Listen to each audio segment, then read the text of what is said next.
네, 밤사이에 발표된 미국의 12월 소매 판매에 대한 이야기 자세히 나눠보겠습니다. BS투자증권 투자전략부 홍순표 부장 나와 계십니다. 부장님 안녕하세요. 네, 안녕하세요. 예상보다 참 강력한 흐름을 나타내면서 미국 경제 회복세가 여전히 힘을 받는 것으로 이 지난 12월에 소매 판매가 좀 말해줬는데요. 구체적인 내용부터 점검해 주시면 어떨까요?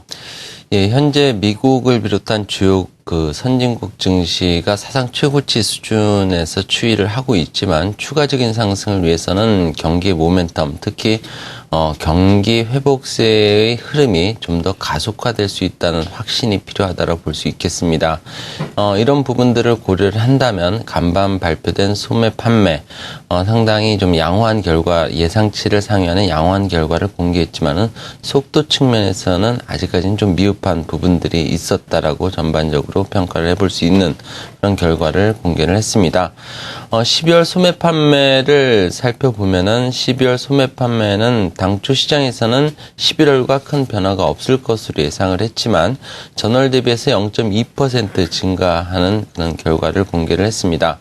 다만 전월치인 플러스 0.4%를 하회하면서 일단 전월 대비 증가세는 다소 좀 약해진 모습을 보여줬고요. 반면 12월 자동차를 제한 소매 판매 증가율은 전월 대비 0.7% 증가세를 기록하면서 전월치인 플러스 0.1%, 또 시장의 예상치인 플러스 0.4%를 모두 상회하는 결과를 공개를 했습니다. 전반적인 미국 소매 판매 좀 추이를 살펴보게 되면 전월 대비 기준으로 지난 2012년 7월 이후에 작년 3월 한 차례를 제외하고는 모든 기간에 걸쳐서 플러스 증가세를 기록을 하면서 미국의 소비가 꾸준히 개선되는 흐름을 이어가고 있음을 시사를 하고 있습니다. 특히 미국의 소매 판매는 지난 9월을 저점으로 해서 반등을 시도하면서 11월까지 증가세를 강화하는 모습을 보였는데요. 미국의 가계 소비 활동이 지난 10월 연방정부 폐쇄라든지 이런 재반 리스크에서 완전히 벗어났다는 점을 다시 한번 확인시켜주는 결과를 11월에 확인할 수 있었습니다. 그렇지만 12월 소매 판매는 전월과 변화 없는 그런 결과보다는 상대적으로 좋았지만 전월치를 하회함에 따라서 일단 연말 쇼핑 시즌의 특수가 기대와 달리 크지 않았다라는 그런 평가도 가능하게 하고 있습니다.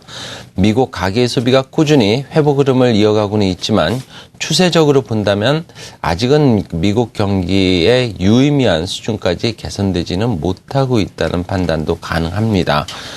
소매 판매의 전년도 월비 증가율을 보게 되면 여전히 제한적인 범위 내에서 추이하면서 지난 2011년 7월 이후에 우하향하고 있는 장기 추세에서 완전히 벗어나지는 못하고 있는 상태입니다.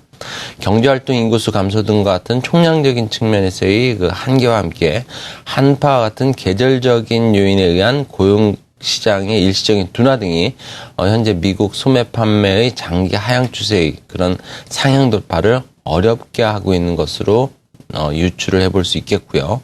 더불어서 주식과 함께 미국 가계의 자산 효과를 높였던 주택 시장이 주택 가격의 하락으로 최근 회복 흐름이 더뎌지고 있다는 점 역시 최근 미국 가계의 소비 활동을 제약하는 요인으로 작용하고 있는 것으로 유추를 해볼 수 있겠습니다.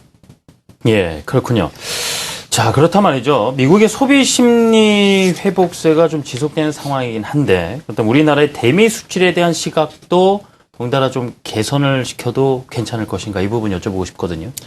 예, 속도 측면에서 본다면 미국 가계의 소비 활동은 다소 좀 미흡한 부분들이 있지만 최근 소비 심리는 향후에도 미국의 실물 소비가 지속적으로 회복될 수 있다는 가능성이 좀 더 무게를 두고 있습니다. 작년 10월에 73.2포인트까지 하락했던 미시간 대학 소비자 신뢰지수가 지난 12월에 2개월 연속 상승하면서 4개월 만에 다시 80포인트 선을 회복하면서 일단 미국의 소매 판매가 플러스 증가 흐름을 좀 더 이어갈 것이라는 기대감을 유지시켜주고 있습니다. 다만 앞서 말씀드렸듯이 소매 판매가 장기 하향 추세를 벗어날 수 있을지 여부와 관련해서는 좀 더 확인 과정 또 시간이 좀 더 필요한 것으로 판단을 해볼 수 있습니다. 소비 심리 지표를 기준으로 본다면은 소비 심리가 작년 7월에 85.1포인트에서 기록했던 고점 수준을 넘어설 수 있을지가 향후 소매 판매의 그 장기 상승 추세로의 전환 가능성과 관련해서 1차 분기점이 될 것으로 판단을 해볼 수 있겠고요. 일단 기대했던 연말 연초 특수 대신에 한파 등의 영향으로 12월 미국의 소비 활동이 제한된 것으로 나타나고는 있지만 이와 관련해서 본다면 우리나라의 대미 수출에 대한 시각은 점진적으로 개선될 수 있다는 그런 시각도 유지는 가능할 것으로 보입니다.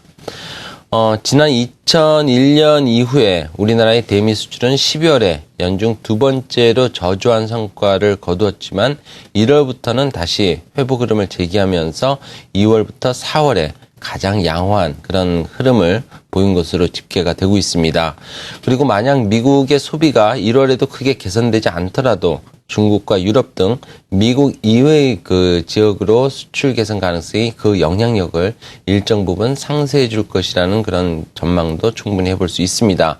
1월의 경우에는 우리나라 전체 수출의 27% 정도의 비중을 차지하고 있는 중국과 또 8% 정도의 비중을 차지하고 있는 유럽으로의 수출이 가장 높은 신장세를 나타내고 있다는 점은 일단 우리나라 전체 수출에 있어서 상당히 중요한 안정판이 되어줄 것으로 예상을 해볼 수 있겠고요. 미국의 고용 부진으로 양적 완화 규모 추가 축소 가능성이 다소 낮아지고 또 적어도 양적 완화의 추가 축소 가능성이 3월 FOMC 회의에서나 결정될 수 있다는 점을 고려한다면 그동안 수출과 관련해서 리스크 요인으로 작용했던 일본 엔화의 추가적인 약세 흐름도 제한적일 수밖에 없을 것으로 예상을 해볼 수 있습니다. 일단 일본 엔화의 약세 흐름이 제한될 수 있다는 점은 우리나라 수출 경기에 있어서 그만큼 우호적인 그런 여건이 될 수 있기 때문에 일단 주식시장에서도 수출주와 관련된 센티멘트는 점진적으로 개선될 것이라는 좀 더 긍정적인 시각을 가져볼 수 있겠습니다. 네. 자, 12월 미국의 소매 판매에 대한 내용, 그리고 한국이 대미 수출에 미칠 영향까지 알아봤습니다. 지금까지 BS투자증권 투자전략부 홍순표 부장이었습니다. 부장님, 감사합니다. 네, 감사합니다.